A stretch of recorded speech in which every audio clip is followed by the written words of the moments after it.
할렐루야. 오늘도 함께 말씀 보도록 하겠습니다. 오늘 29장 21절로 30절까지의 말씀입니다. 우리 지금까지 이 야곱이 드디어 외삼촌 라반의 집에 도착을 했죠. 그리고 나서 우리가 잘 아는 라반이 또 야곱을 속고 속이는 그런 이야기들 함께 보도록 하겠습니다. 29장 21절로 30절까지 말씀입니다. 야곱이 라반에게 이르되 내 기한이 찼으니 내 아내를 내게 주소서. 내가 그에게 들어가겠나이다. 라반이 그곳 사람을 다 모아 잔치하고 저녁에 그의 딸 레아를 야곱에게로 데려가매 야곱이 그에게로 들어가니라.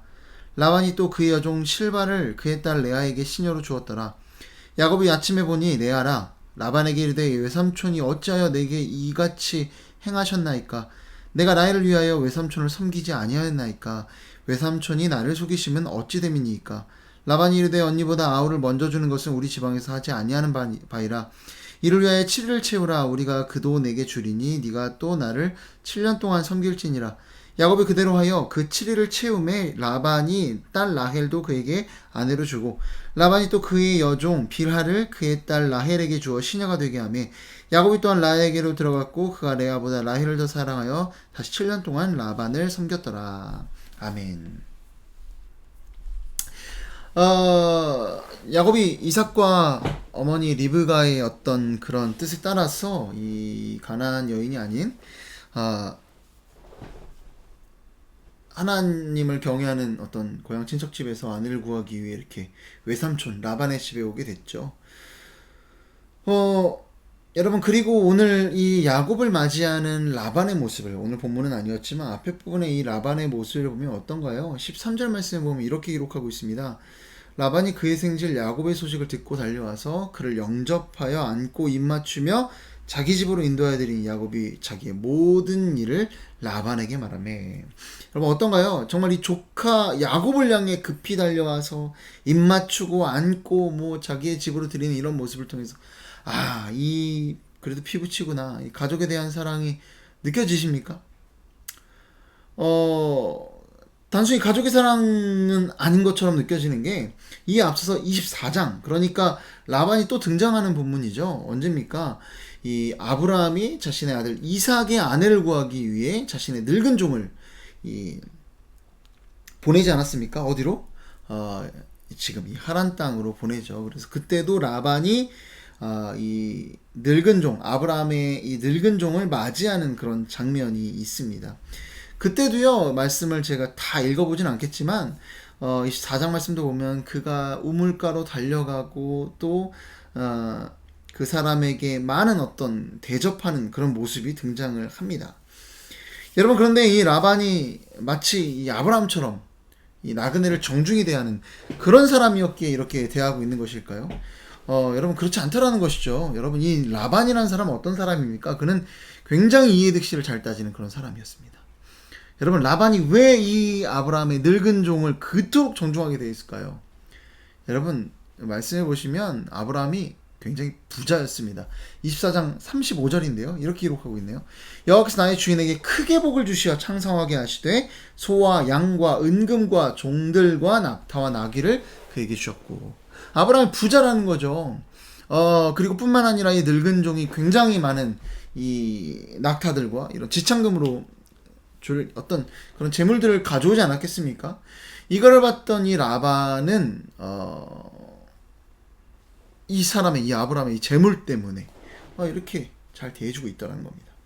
여러분, 그리고 오늘 말씀도 보시면은요, 13절에 보시면 야곱에게 달려나가 입맞추고 집으로 들이는데, 여러분, 그래도 그럴 것이 이삭 역시 어떤 사람이었습니까?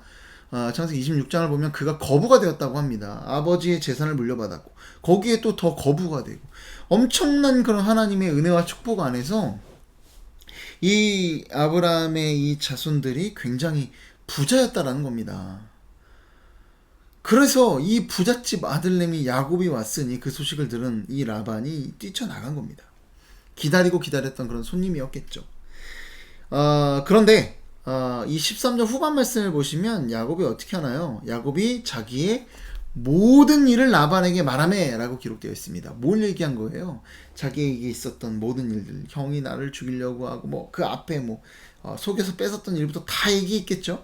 그렇게 해서 자기가 이렇게 혼자 도망쳐 나왔다라는 사실을 지금 이 라반에게 다 고백하고 있는 겁니다.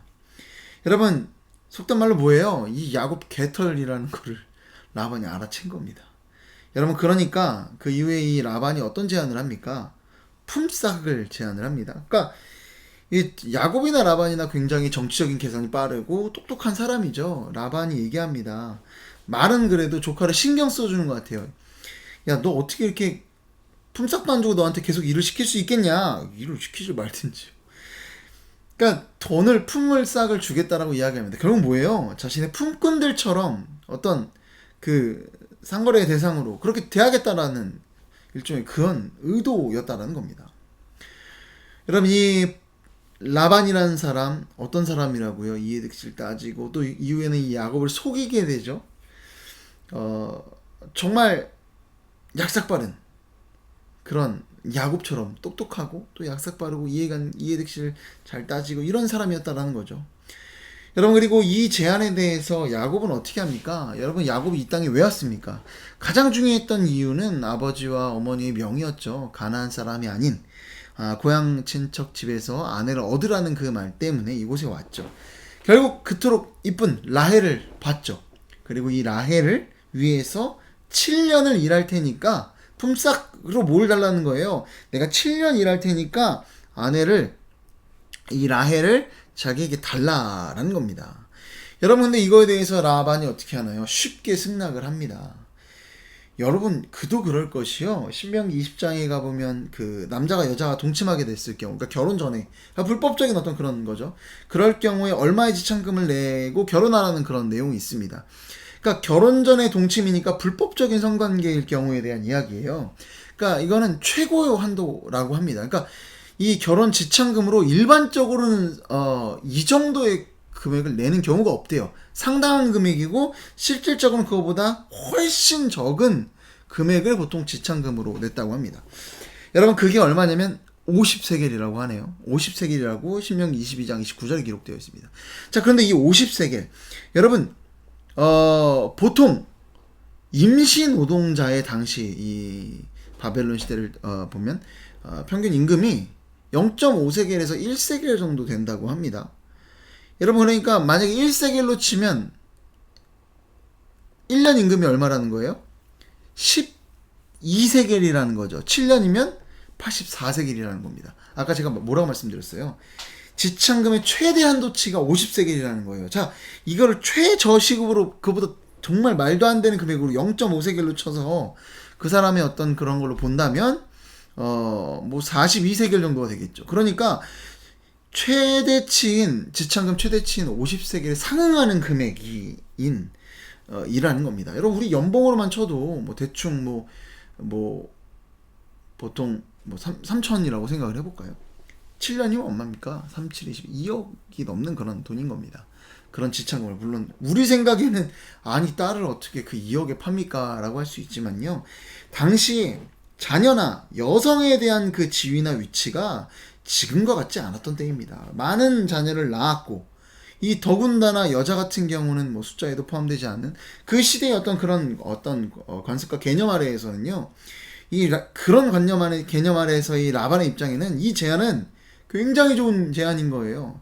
야, 이렇게까지 7년이나 일해주겠다고? 야, 그 정도면 내가. 여러분, 그리고 이후에 이 라반의 생각이 여기서 끝나지 않죠. 어떻게 합니까? 7년이라는 세월이 지나고 이제 야곱에게 라헬을 주어야 되는 때가 됐습니다.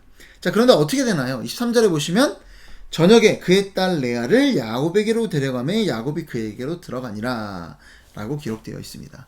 자, 그러니까 밤에 어두운 상황에 라헬과 아내라가 결혼을 한 건데 정작 누가 들어온 거예요? 레아가 들어온 겁니다. 언니였던, 그가 원치 않았던.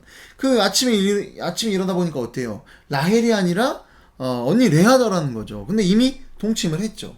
그러니까 그녀와 결혼할 수밖에 없는 그런 상황이 된 겁니다. 여러분, 만약에 진짜 어쨌든 간에 아버지 어머니 뜻은 뭐였어요? 삼촌 집에서 뭐 아내를 얻어라, 아버지 어머니 뜻이었다면 하나님이 그냥 여기서 끝냈어야죠. 근데 그게 아니라 어떻게 합니까? 야곱이 진짜 원했던 건 누구예요? 라헬이었던 거죠. 그러니까 이 라헬을 얻기 위해서 그 이후에 추가적으로 7년의 세월을 더 일하게 됩니다. 여러분 어쨌든 이렇게 속게된 상황에서 야곱이 따지기 시작을 하죠. 25절에 이렇게 따집니다. 야곱이 아침에 보니 레아라 라반에게 이르되 외삼촌이 어찌하여 내게 이같이 행하셨나이까? 내가 라헬을 위하여 외삼촌을 섬기지 아니하였나이까? 외삼촌이 나를 속이시면 어찌 됨이니까? 따져야죠. 대꾸해야죠. 왜? 야곱은 그냥 그렇게 쉽게 당하는 사람이 아닙니다. 그 역시 이해득실을 잘 따지고 잘 속일 줄 알고 똑똑한 사람이었습니다. 자, 그런데 이 얘기에 대해서 26절에 보면 라반의 대답은 어떻습니까? 이렇게 이야기하죠. 라반이 이르되 언니보다 아우를 먼저 주는 것은 우리 지방에서 하지 아니하는 바이라. 아멘. 그러니까 이 지방 풍습에서 아니 어떻게 동생이 먼저 결혼할 수가 있냐? 언니가 먼저 결혼해야지. 어떻게 동생이 언니보다 먼저 결혼하냐? 이 동네 풍습에 따라서 내가 언니를 먼저 결혼시킨 것이다 라는 겁니다. 여러분 억지도 이런 억지가 어디 있습니까? 왜 억지인가요? 여러분 그러면은요, 이게 그런 풍습에 따른 거라면 그 이후에 어쨌든 야곱은 분명하게 라헬을 달라고 했습니다. 그러면 7년이나 일했으니까 그 이후에 라헬은 그냥 줘야죠. 어떻게 합니까? 7일 뒤에 다시 라헬을 시집 보내고 7년을 더 그녀를 위해서 일하라고 합니다. 그러니까 도합 14년을 일한 겁니다. 결국 이 외삼촌 라반은 야곱의 이 14년 노동을 꽁으로 해먹은 거죠. 치밀합니다. 여러분 그런데요, 야곱이 라반에게 그 이후에 더 뭐라 말을 못합니다. 그토록 똑똑하고 따지기 좋아하는 대꾸 잘하는 이 야곱이요 말을 안 합니다. 여러분 사실 그렇죠. 이런 풍습이 있어서 이런 상황이라면 진작에 말했어야죠.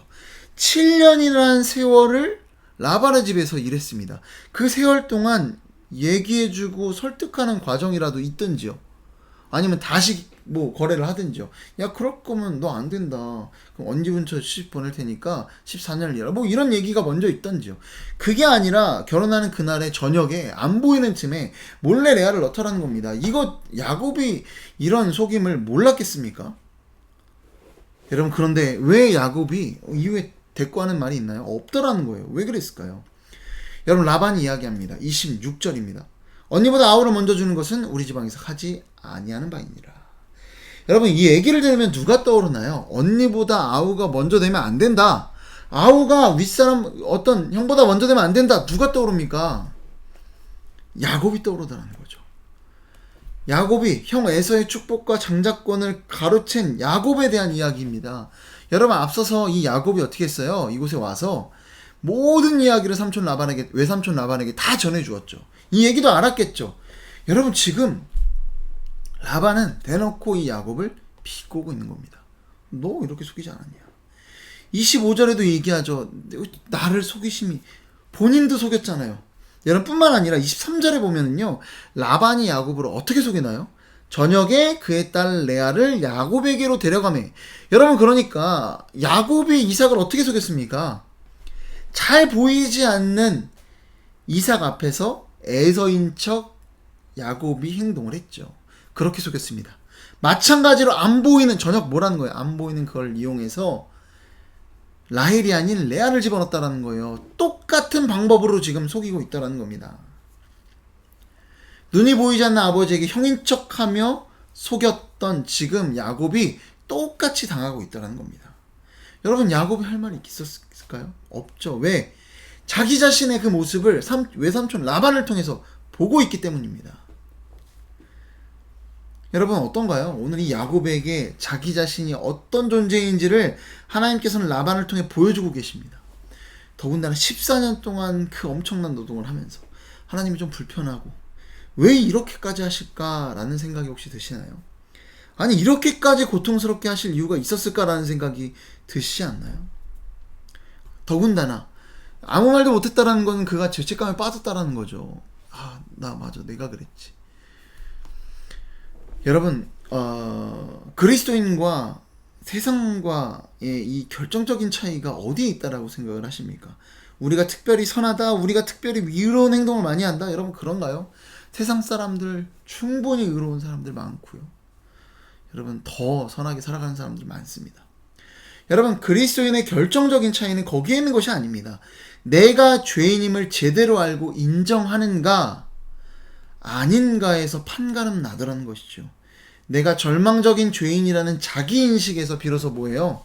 나를 죄로부터 구속하실 예수 그리스도가 그때 필요한 겁니다. 내가 죄인이 아니면 어때요? 죄인임을 인식하지 않으면 여러분 우리는 예수님 필요 없다라고 생각할 수밖에 없다는 겁니다. 여러분 예수님 잘 믿어서 나는 그래도 좀 의로운 사람이다라는 생각을 갖고 계신가요? 여러분 그리스도인이 아닙니다. 여러분 오늘 야곱은 이 라반을 통해서 자기 자신에 대해서 들여다보게 되었습니다. 이 똑똑한 야곱이 라반 앞에서 왜 아무 말도 못했겠어요? 조목조목 따져가며 당신의 부당함을 왜 얘기하지 못했겠습니까? 자기 자신을 본 겁니다. 자기 자신의 죄성을 들여다본 겁니다. 여러분 혹시 삶을 살아가다 보면 정말 진짜 어떻게 이런 인간이 있을까 하는 그런 사람을 만나게 되죠. 보게 되고요. 뭐 뉴스를 통해 접하지만 우리 주변에서 야, 어떻게 이런 사람이 있을 수가 있어 라는 사람을 우리는 만나게 됩니다. 여러분 그런 사람을 보게 된다면 오늘 야곱이 자신의 거울과도 같았던 라반을 통해서 여러분 근데 우리는 거울인지 모르죠. 여러분 그런데 참 놀라운 게요. 우리는 우리 스스로를 객관적으로 잘 못 봅니다. 내 죄에 대해서 객관적으로 나 스스로를 돌아보던가요. 그런데 기가 막히게 타인을 통해서는요. 그 사람을 객관적으로 관찰하고 분석하더라는 거예요. 이 사람 왜 이렇고 왜 어떤 감정 어떤 자기 어떤 방어 기제고 막 이런 것들을 막 분석을 얼마나 잘합니까? 나에 대해서는 하던가요? 그렇지 않더라는 거죠. 여러분 오늘 하루 우리의 삶 가운데 정말 손가락질했던 내가 정말 싫어했던 그 사람을 통해서 우리 스스로를 돌아보는 그런 시간이 되었으면 좋겠습니다. 똑같은 사람입니다. 똑같은 죄인입니다. 세상의 모든 사람이 손가락질하는 그 죄인이나 나나 사실 똑같이 죽을 수밖에 없는 죄인이라는 것을 오늘 하루 깨달을 수 있는 저와 여러분 되기를 소망합니다. 그때 비로소 우리는 은혜로 살아가는 그런 그리스도인이 되더라는 것이죠. 나 같은 인간 구원하신 하나님의 은혜를 그제서야 우리는 깨달을 수 있다는 것입니다. 오늘 하루 나 스스로를 발견함으로 복음이라는 그 놀라우신 구원의 은혜를 누리는 그런 복된 저와 여러분 되기를 소망합니다. 기도하겠습니다. 사랑과 은혜가 풍성하신 아버지 하나님 감사드립니다. 오늘 하루도 주님 이 말씀을 통해서 내가 얼마나 죄인인지를 깨닫게 하시고 또 뿐만 아니라 내 주변에 있는 내가 판단하기에 이거는 아닌데라고 생각되어지는 그런 잘못된 사람들을 통해서 그것이 나의 또 다른 죄의 모습임을 깨달을 수 있는 그래서 정말 이 세상 가운데 또 하나님의 말씀을 통하여 나의 죄됨을 깨닫고 그 순간 예수 그리스도를 필요하다라고 고백할 수밖에 없는 은혜로 살아가는 우리 모두가 될 수 있도록 주님께서 은혜 베풀어 주시옵소서. 이 모든 말씀 사랑이 많으신 예수 그리스도의 이름으로 기도드립니다. 아멘.